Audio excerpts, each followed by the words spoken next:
আজকে মায়ের মহাসপ্তমী গৃহীত পুজো হচ্ছে।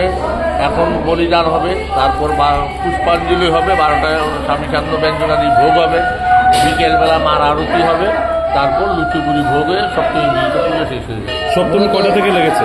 সপ্তমী কালকে লেগেছে, আজকে 12টা 48 পর্যন্ত থাকবে। মূলত এই যে দুর্গাবাড়িতে ঐতিহ্যবাহী পুজোটা হচ্ছে কত বছর ধরে হচ্ছে এবং এখানে 149 ধরে হচ্ছে। নিয়ম মেনে হচ্ছে? এখানে তান্ত্রিক বৈদিক মেলানো রাজামল থেকেই চলে যাচ্ছে। আগামীকাল অষ্টমী কটা থেকে লাগবে? আজকে 12:48 পরেই অষ্টমী আছে।